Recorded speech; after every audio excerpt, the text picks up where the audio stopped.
Live from downtown Detroit, home of WDIV and Click on Detroit, Local 4 News at noon starts now.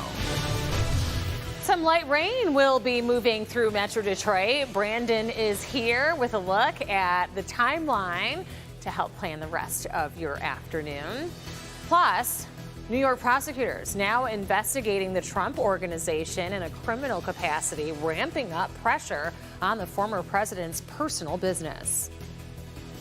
But first, troubling changes. The Roseville man is accused of using sexual conversations on Snapchat to lure 14-year-old girls to his home and raping them. We do begin with breaking news. Governor Whitmer's administration is expected to announce plans to relax COVID-19 restrictions this week. The governor will reveal the new policies in the coming days. The adjustments are happening as cases drop, temperatures warm, and as more Michigan residents are getting the COVID-19 vaccination. Also breaking this noon, the UAW, in partnership with the Detroit Big Three automakers, will continue to require employees to wear a mask at the work site. The mask will be required until OSHA issues guidelines in response to the CDC's recent change in COVID-19 workplace standards. The CDC and state health department guidance allows fully vaccinated people to go without a mask in most settings. This Roseville man is accused of using sexual conversations on Snapchat to lure 14-year-old girls to his home and then raping them. This is Nicholas Mariani. The 20-year-old is facing a long list of charges. This is a lot to break down, so we want to send things out to Rod Maloney for a closer look at this troubling story. Rod? Yeah, hi, Rhonda. This thing has spiraled into a much larger case than it originally was. It was a local case in Roseville. And that's the mugshot that you see there because the federal government doesn't give out mugshots. But here is the indictment that was put out today. And so the reason for this indictment is because of the other case, allegedly, that the police passed over to the feds, and now the feds have gone ahead and made some charges. So let's take a look at the charges that are on the federal indictment. Receipt of child pornography, possession of child pornography, coercion and enticement of a minor, transfer of obscene materials of a minor. Now, that stems, again, from the case that started in Roseville. And what the police are saying is that they have charged him with third-degree criminal sexual conduct in a Macomb County court, but it would appear that more charges could be coming from that. And the reason I say that is because it started out in November of last year of a sex assault. Now, this was with consenting adults, at least from the start, but then he had home security. And he was recording himself, and a woman had passed out, and the police are alleging that he had sexual relations with that woman. He sent the video to the first woman, who sent the video to the woman who was allegedly assaulted. That's when the reports of the rape came. As they started investigating that case, they discovered, at least the police are saying, and it says here in the indictment, that what they uncovered was Mariani having conversations with 14-year-old girls, a number of them who were 14 years old, and they say in here that he did confess to having sex with that one of the 14-year-old girls, but there were any number of them that he was in contact with. And the feds are also saying in the indictment that at one point they went looking for a missing 14-year-old, knocked on the door at his house to search the house, and when they got there, they found a young 14-year-old girl hiding underneath the bed.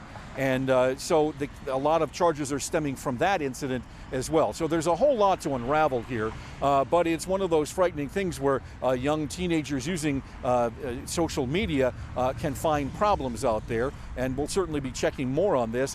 Whether Mariani is going to be arraigned this afternoon, which is the usual case when you see an indictment like this, we'll have to check out. We did check on it, haven't heard back yet, but we're working on that. So we'll have full update details on this coming up on Local 4 News at 5. Reporting live, Rod Maloney, Local 4. All right, Rod, thank you. Very troubling. Also this noon, the Trump Organization is now facing a criminal investigation. Late Tuesday, the New York Attorney General, Letitia James, said that her office is investigating former President Donald Trump's businesses for potential criminal wrongdoing. A spokesperson says that she's joining the Manhattan District Attorney's probe. At issue is whether the Trump Organization used misleading information to get loans and tax benefits. The spokesperson says that James is also continuing in her civil investigation. There have been no comments so far from the Trump Organization. Also making headlines this noon, a full House vote is expected today on creating a commission to investigate the deadly January 6th attack on the U.S. Capitol by a pro-Trump mob. Despite condemnation of the attack by virtually all lawmakers, they are not in agreement on how to get to the bottom of what happened. House Republican leadership is urging its caucus to vote against the proposal. It will likely pass regardless. Senate Majority Leader Chuck Schumer is promising a vote in the Senate. And now to the weather, turning our attention outside. Looks beautiful out right now, especially here in downtown Detroit, where our studio is from our Skycam view here. And we have Brandon Rue taking care of things over there on the east side. It's hard to imagine if we're going to have any rain around. I know, and you know, we need it. We've talked about it. Moderate drought conditions still apply, but Rhonda has golf league later, and we want to do everything we can to keep it going. We have middle and upper 70s, flirting with 80 already. 78 Detroit, 78 Howell, 79 Port Huron, 78 in Monroe. Temperatures into the low 80s, and cloud cover will thicken a little bit through the afternoon. And yes, after 3 p.m., a couple of isolated rain and thunder showers. You can see not much going on here, even some breakage in these high, thin clouds. But again, some mid-late afternoon isolated showers. So keep your afternoon outdoor plans in place. Could get a 10-20 minute delay, but moving on. In the meantime, your greatest weapon and tool, the Local Forecasters app.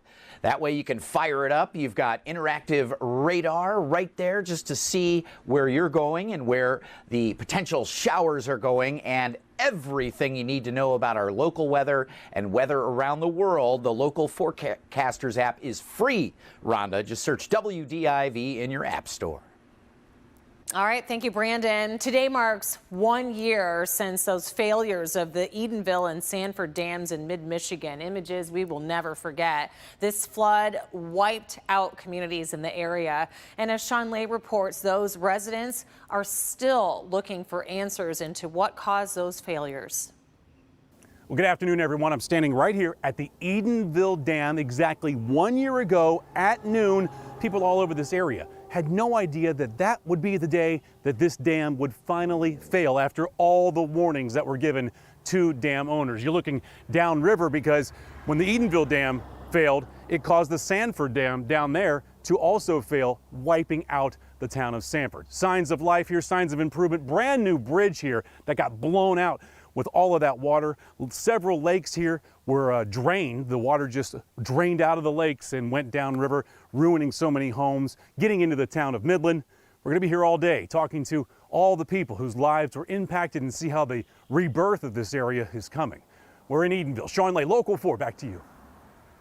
All right, Sean, thank you. And this afternoon, as always, we will receive the very latest Michigan vaccination and COVID-19 case numbers. Nationally, the United States is past the 32,999,000 mark in coronavirus cases overall, with more than 587,000 people that have died from this virus. Just unbelievable.